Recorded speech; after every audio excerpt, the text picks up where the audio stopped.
Hi friends, good evening. Today we are here to talk about how to calculate speed of elevator.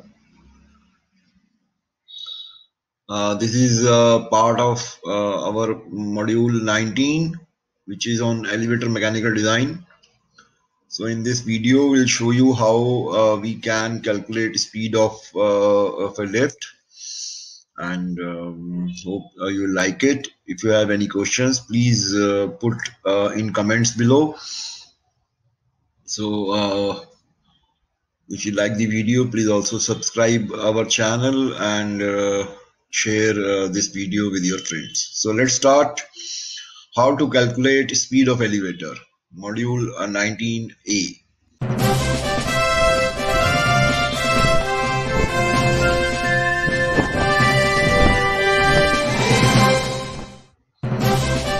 So the first thing which we should know for doing the calculation of speed is what is the number of poles in the motor we are buying, we are taking, and this you can find from your motor supplier or the machine supplier.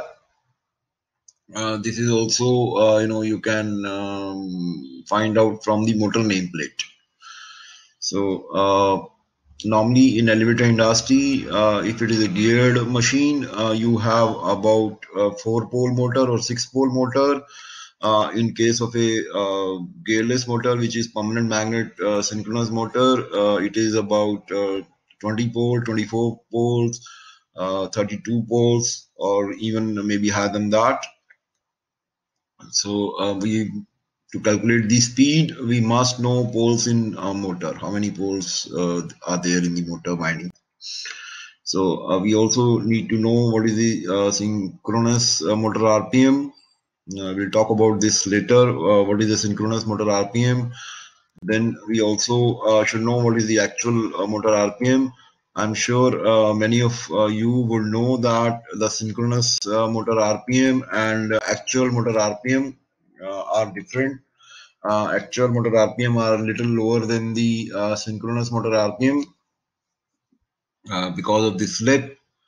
But in case of a permanent magnet motor, both of these can be same depending on the type of motor. So let's see what we have more on this topic. So this is the formula for calculating the synchronous speed of the motor. NS is synchronous speed is equal to 120F divided by P, where F is the frequency, P is the number of poles. So you can easily calculate the synchronous speed here. And if you want to calculate the actual speed, which is less than synchronous speed, depending on the slip in the motor you have. In an induction motor, which is normally used on a geared machine, it is about 3 to 4%, which means that the actual speed is about 4% less than the synchronous speed. In case of a permanent magnet synchronous motor, slip may be 0, so actual speed may be equal to synchronous speed. So let's see one example here. Example 1, in this example 1, we can see that the formula for synchronous motor RPM is 120F by P. Suppose we have a motor which has a 4-pole. So normally our frequency in India is about 50 Hertz. That's why we are taking 50 Hertz. In whatever you have in your country, you can take that. Suppose you have 60 Hertz, so you instead of 50 you will take 60. So synchronous motor RPM shall be 120 into 50 divided by 4, which is about 1500 RPM. And if you see, if you assume that it's an induction motor and the slip is about 4%, so actual motor RPM would be 1440 RPM. This can be different in your case, but we are just telling you how to do it. You can check your motor nameplate and you can do this calculation as per your data. Let's see another example here. We are taking number of poles as 6. So again, you can see we are taking as 50 hertz. Synchronous motor RPM would be about 1000 RPM. Actual motor RPM would be 940 RPM. You can see as per your data how much you are getting. The next point we should know in case of a gear machine is the gear ratio. Normally for a small job it is 1:40. It can be anything depending on the speed and the load and other factors, what machine you have selected. So we should know the gear ratio. Next you should know is sheave RPM. How much is the sheave RPM? We will just see later in the video how do we calculate this. So example 3, we can see here that gear ratio is 1:40. We have taken an example of 1:40. The synchronous motor RPM we have just seen, one of the example is 1500. Actual motor RPM we have seen is 1440. So the sheave RPM would be 1440 divided by 40 is equal to 36 RPM. So you can see that if we divide the motor actual RPM with the gear ratio, we'll get the sheave RPM. Now in this example you can see that we have taken 1000 RPM motor and actual motor RPM would be 940. So here the sheave RPM would be 23.5 RPM.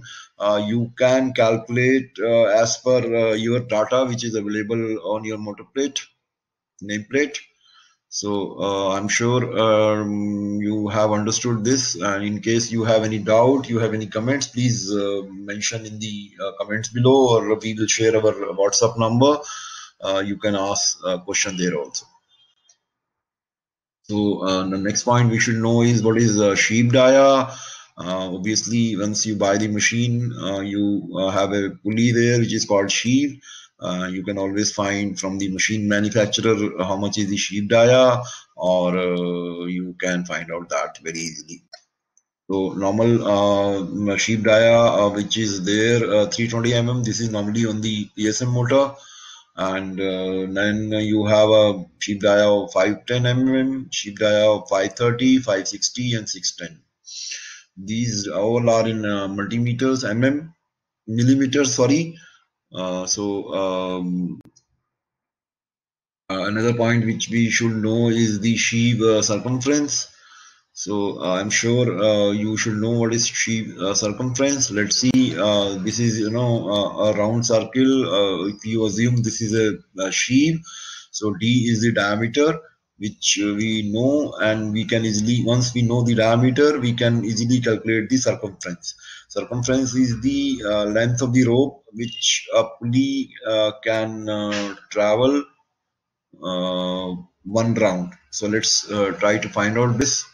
What is rope speed? We will find out how to calculate that. Actually, once we have the rope speed, this would be the speed of the lift also.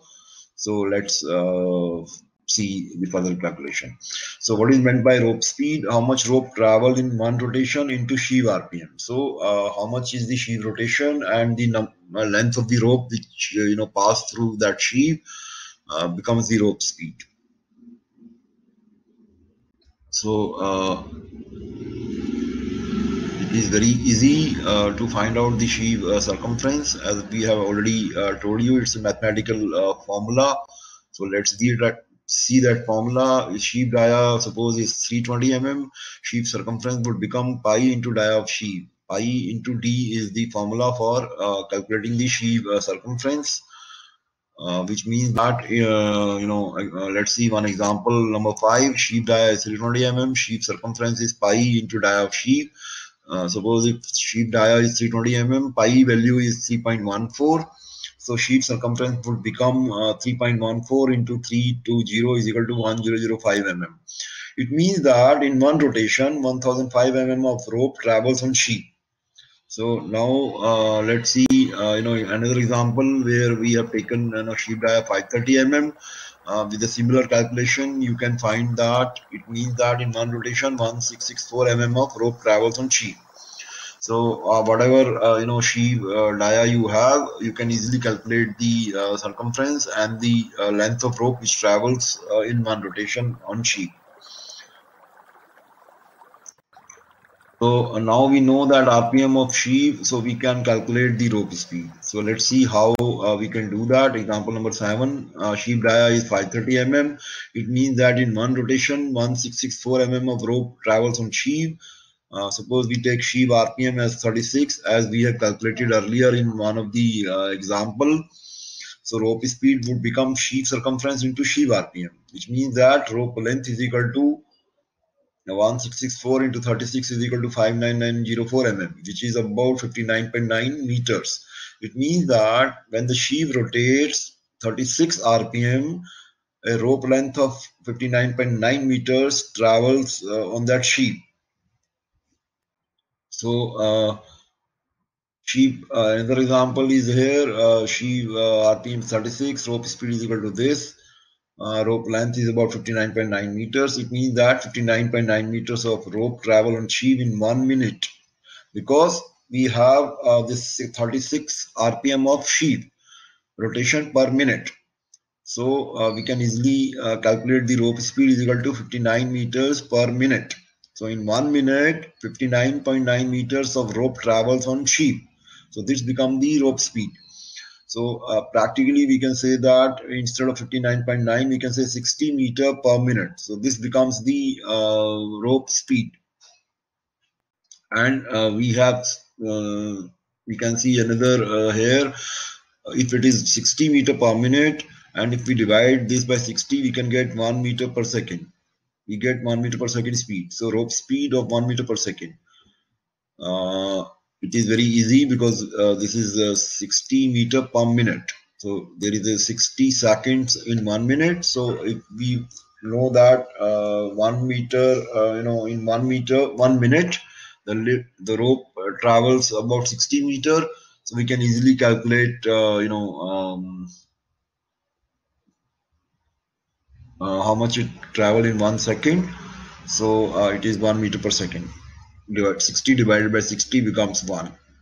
So hopefully you have understood this well. In case you have any doubt or you have any question, any comments, please write below, or please send us a WhatsApp.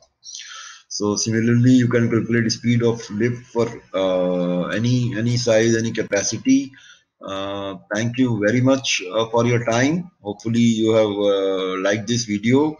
Please share this video with your friends and subscribe the channel also.